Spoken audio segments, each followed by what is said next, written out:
unatoka wapi jioni? Jioni natoka kwa rafiki yangu huko tu. Kwa rafiki yako mpaka jioni? Rafiki gani huyo?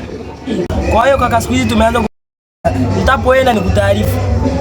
Mbona kwani wewe ukienda huko kwa unakoendaga, Mungu unanitaarifu au ninakuuliza ni umetoka wapi?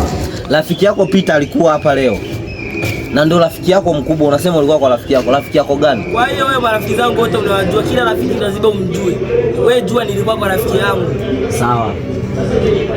Sipigizane kelele sana kama watoto wadogo. Sawa? Naona sasa hivi ushakuwa. Ila nataka utambue mimi ni mkubwa kwako leo, kesho, mpaka kesho kutwa.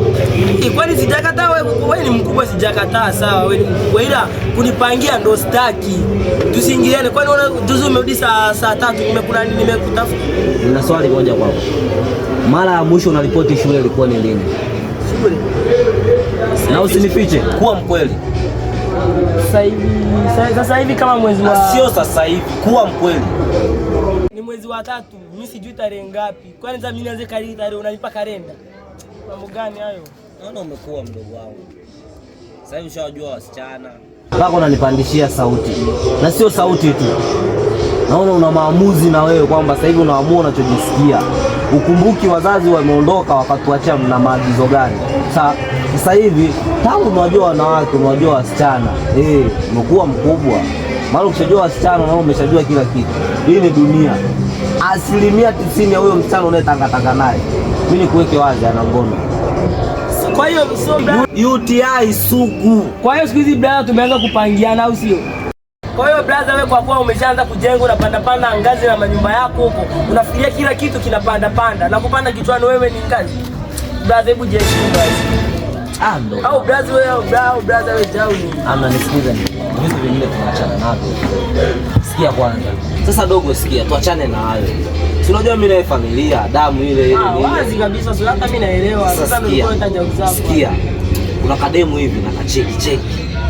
Kanatembeana sana na yule demu wa gono yule. Sasa brother, hapo kwenye mademu ndio umenigusa, sio unaita mambo yako ya shule.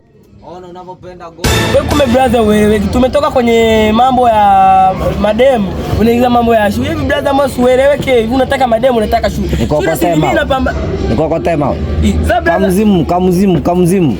Kwa brother unasemaje? Sasa kwa umeenda kuokota mawe. Najua tuokote mawe hapa nyumbani, atoke hapa chini pote pakae safi. Na kusafia pale.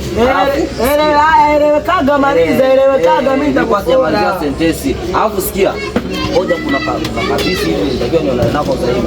Bado narudia wifi, sijui mimi sipendi gono. Ila kuna pisi. Haina brother, kama unapanda unashuka, elewekaga basi. Mimi naenda kuonana nayo. Siku moja nataka kufungua kizazi babaki. Wewe utaki ni mule wifi, wewe unataka unakula wewe. Hizi tunamsanga tu kama ana just fresh. Ingiza hivi. Hapo akija mwambie nakuja. Haina shida, mimi nakubali hizo hapo. Ila nyingine tufungue hiyo.